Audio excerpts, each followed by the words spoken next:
This is the story of how I swam 25 miles across the North Channel between Ireland and Scotland. So how are you feeling, Ed?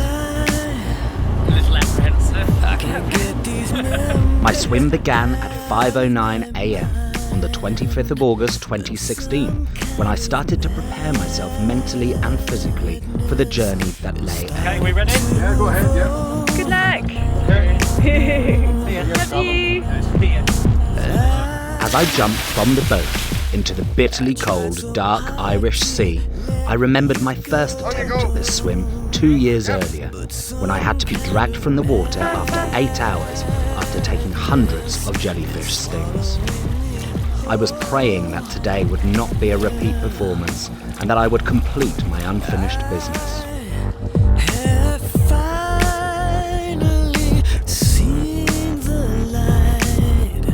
After 2 hours of swimming, the sun had risen and I could feel its rays warming my back.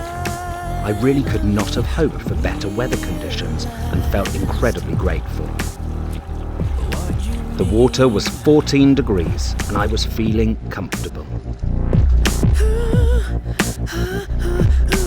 After 3 hours of swimming, I had my first encounter with my biggest fear, the dreaded lion's mane jellyfish. I swam face first into one. The sting really was not as bad as I remember, probably because I was so cold that I was numb to its severity, and within minutes it started to wear off. But when I look back at all the crazy fights we had, it's like some kind of magic. By now, Ireland was way behind me, but Scotland was still nowhere in sight.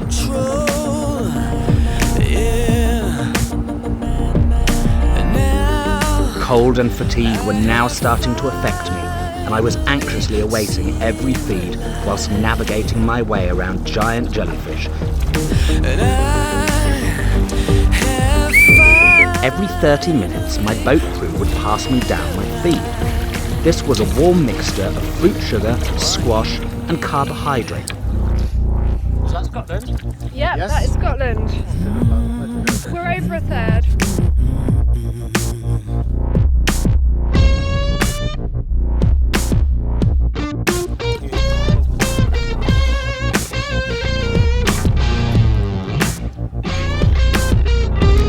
Well done. After a quick goggle change and 6 hours, I was swimming on autopilot.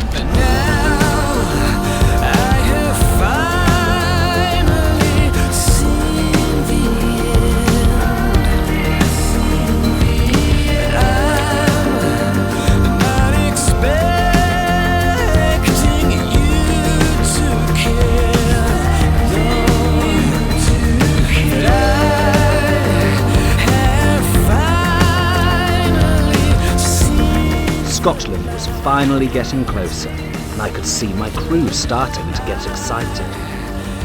The tides were much stronger on this side of the channel, and it took all my strength to power through them. If I did not keep up a good speed, I would have been swept down the coast and back out to sea.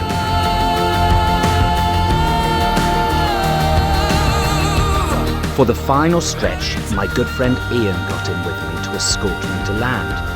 This was a massive help, as it was a time I really needed to step up my pace. I could feel the water getting warmer and the colours of the sea changing, so I knew that I was close.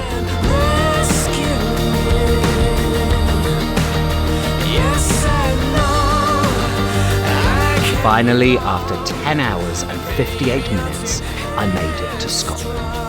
I had returned to conquer the beast that I had obsessed over for 3 years and proven to myself that failing at a challenge one time holds no power if you return to fight another day.